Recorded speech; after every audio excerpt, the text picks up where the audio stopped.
right. Have you ever looked at your course or training and thought, okay, content-wise, I think I'm there, but I really do want some visuals to help make this pop, but I don't want to spend a bunch of time scrolling through an asset library or making an image myself. Now, what you could do if you have AI Assistant in Rise is actually go and generate an AI image that it's exactly what you want. So I can go in and click on Generate AI Image. I can give it a prompt. My course is on tractor operation, so I can get really specific here about what I want to see. I want to see a helmet, gloves, boots.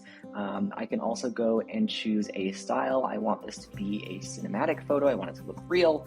Then I can choose an aspect ratio. And once I click generate there, you'll see that I'll be presented with 4 different options that I can either save to my image library or I can insert right into my course.